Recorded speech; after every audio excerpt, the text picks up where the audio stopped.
This is the first video in a series of videos that Testive is offering to help students achieve the highest score they can possibly attain on the ACT reading test.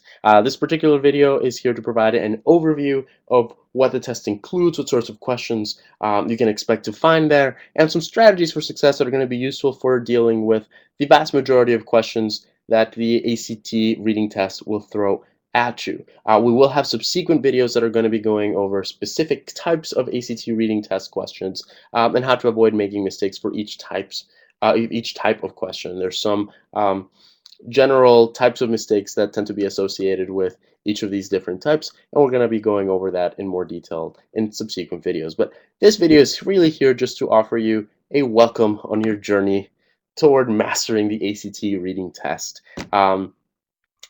And if you think about it, you really have to pay attention to every single piece of information that is given to you in order to show your understanding of what a text is providing. So I've got a little exercise for you here.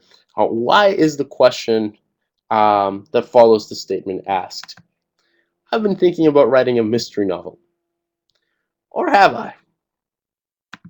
My name is Carlos Cousins. I'm a Testive coach, teacher, and at this point, an ACT college prep guru. And I'm going to be helping you wade through all of your questions and wonderings about what the ACT reading test is really like.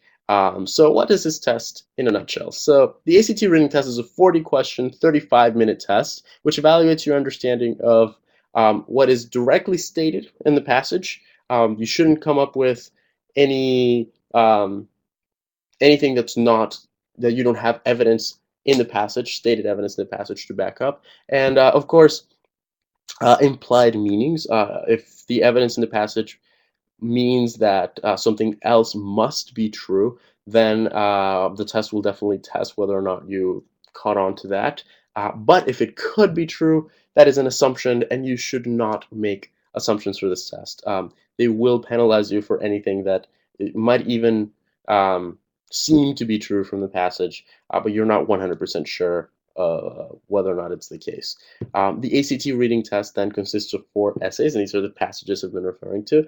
And if you think about it, there's 40 questions, there's 4 essays, and the way these tend to be distributed is you have about 10 questions per essay, 10 multiple choice questions. And these multiple choice questions tend to ask about a lot of things, but just generally, they will ask some questions about a specific sentence, or maybe a section of a passage, or maybe ask about the passage as a whole. And you have to get used to the types of questions that they ask about passages.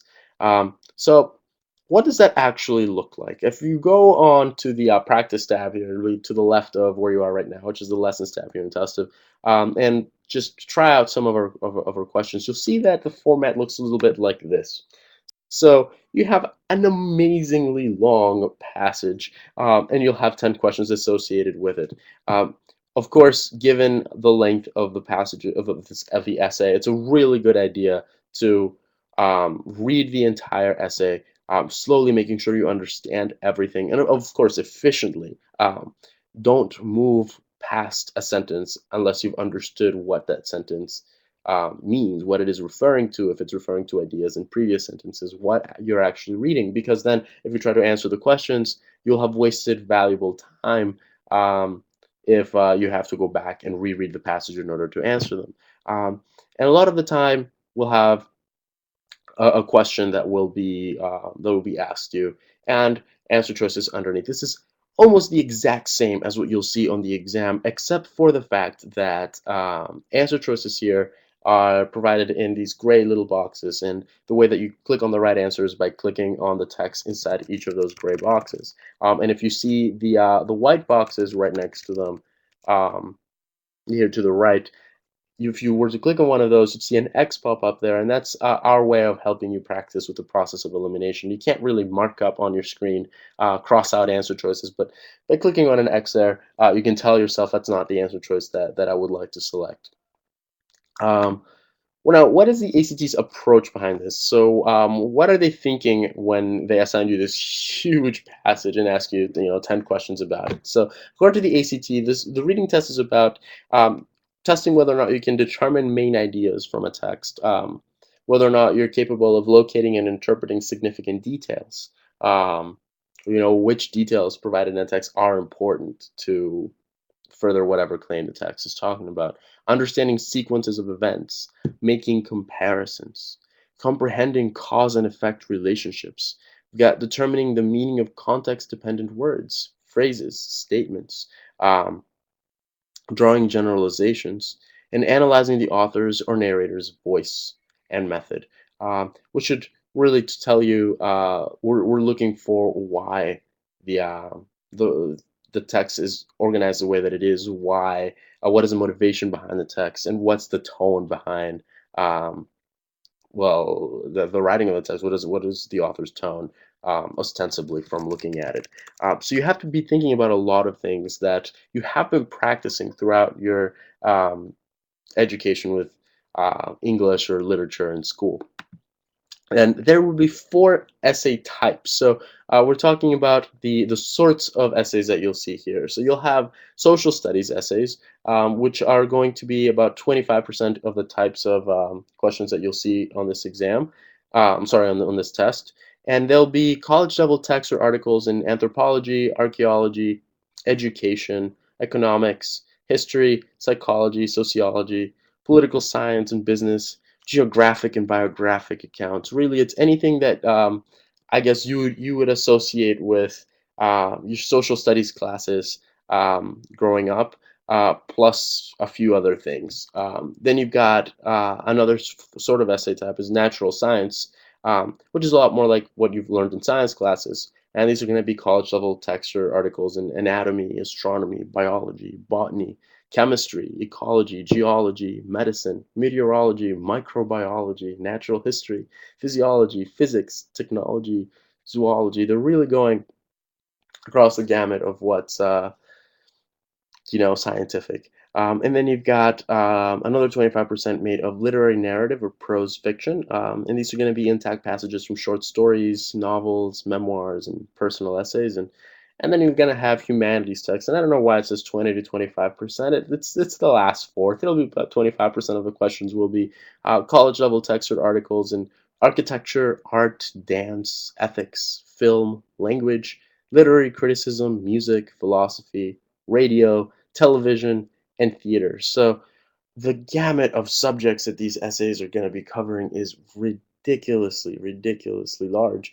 But these four categories help sort of put some bounds into like the types of essays that you'll see, and practicing them by category can actually be very useful. But let me just ask you a quick question. Can you remember any of that? It might be easier if if you're thinking them about categories, social studies, humanities, etc. But the details are very difficult to remember, and this sort of information isn't necessarily that useful, and that's where Testive comes in.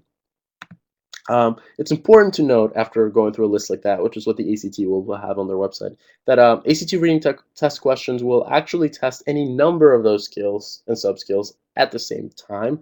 Um, you're gonna have to be comfortable with reading geographic accounts in a novel that's describing the geography of a certain place. If the novel is telling you about the setting, then it might do so in vocabulary that sounds very geographic or things of the sort. And the skills tend to remain the same.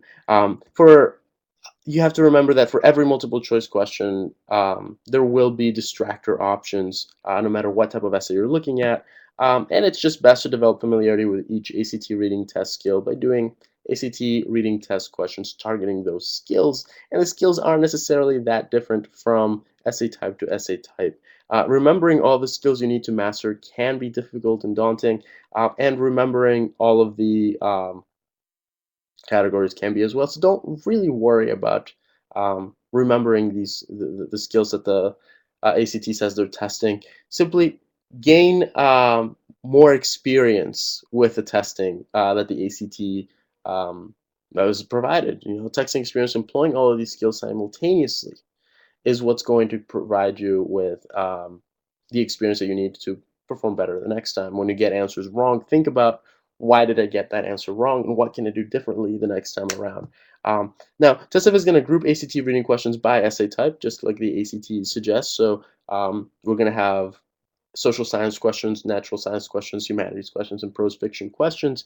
But you should keep in mind that the same skills that you use to solve humanities, reading questions, problems, you're gonna have to use to solve social science questions. So they're really all just about the same thing. And for example, consider this social science question.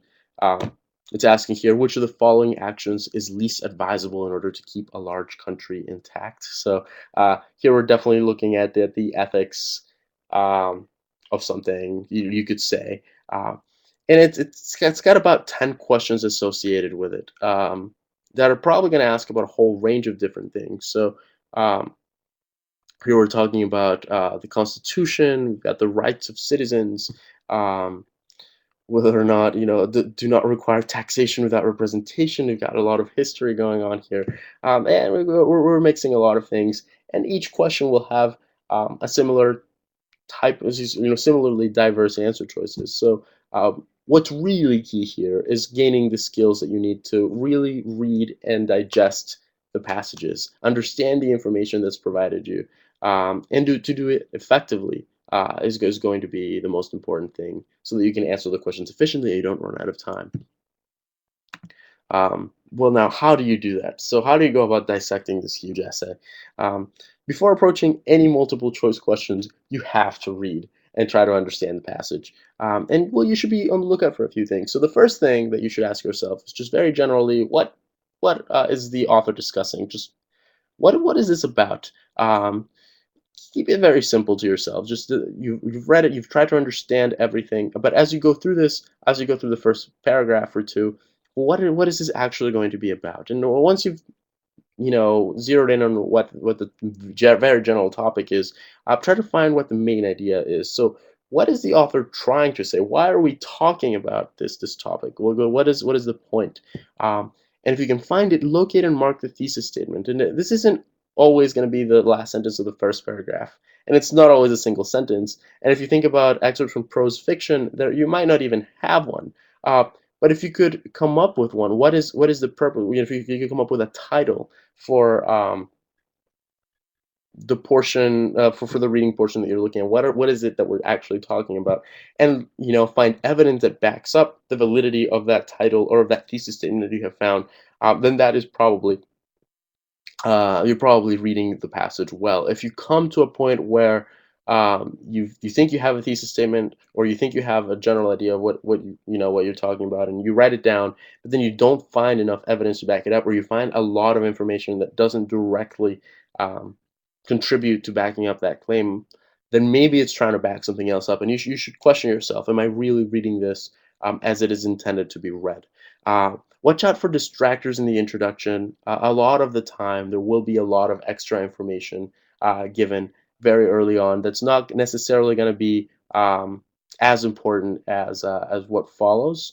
And just keep in mind constantly, what is it that we're talking about? Why is this uh, piece of writing even there? Why was this written? What was the purpose of it? What were they trying to convince people of by writing this? And how well can I find evidence to back this up? And if you can, underline and circle it, so that then you know what the purpose of um, each of the bits of information you're looking at is. And this is going to help you distinguish relevant from irrelevant information when you're looking at specific questions. What pieces of evidence does the author give to back up her claim is a huge question, a very important question. And this is very, very important to answer questions that are going to be testing whether or not you understand rhetorical skills. Now, keep a few things in mind. This is definitely a reading comprehension test. We have something very similar for the English test here, where we give you some of the same tips. And I have to remind you, this isn't a reading comprehension test, but reading matters. This time, it definitely is a reading comprehension test. So understanding the context of the sentences in the passage is very, very important. It is exactly what is being tested. So from the other angle, while this isn't a grammar test, grammar is still important here, and you have to make sure that whichever answer choice you pick, um, that in whichever answer choice you pick, the meaning isn't obstructed by some awkward construction or something of the sort. But it's the meaning. At the end of the day, what we're worried about here is the meaning. Am I actually saying something that is backed up conclusively in the text that makes sense? Am I not? Well, am I saying something that maybe isn't backed up that I might be assuming, or am I saying something that is completely contradicted? You have to be really watching out for what did the no, what is the passage actually saying. And of course, you should think again, what is the topic? Why does the author think this it's worth discussing this? What is, the thesis, if any? What is the evidence here? And what is the purpose of each of the paragraphs that's written down um, on the paper? You should really be thinking about the why. And as with all ACT tests, difficult questions are going to be interspersed with the easier ones, and there's no penalty for a wrong response. So attempting all questions is in your best interest. If you're running out of time, choices, make sure that you put something down. Chances are, well, you'll get at least one of those right, and you'll get points that you wouldn't have gotten otherwise. If you struggle understanding a passage, it's totally okay. But you should really gain enough familiarity with this process by practicing in advance, so that on test day you're not wasting time reading and rereading a passage that you could have read well one time around and then answered the answer choices effectively. So I'm gonna say what I said at the end of every other ACT intro lesson. Good fortune, not good luck, and that's in reference to this fortune cookie right here that says you'll be rewarded for your efforts. It's really the amount of work you put in. That's what you're gonna get out of um, this exam. This is the score that you'll see. It will reflect the amount of studying that you have done. Um, but anyway, also, as I've done in other videos, I'm going to leave here a pop quiz sort of question. Try actually solving this question. I know that it is very long, and it is the social science question that we were looking at originally. The answer to each of these pop quiz questions will be provided in the following reading test. In the following videos per category, so per test, and the answer to this one will be provided in the following reading test video in the series. So just feel free to stop the video here, take your time to answer it, and then verify or just check was my answer correct in the following video. I hope that this was helpful. Happy prepping.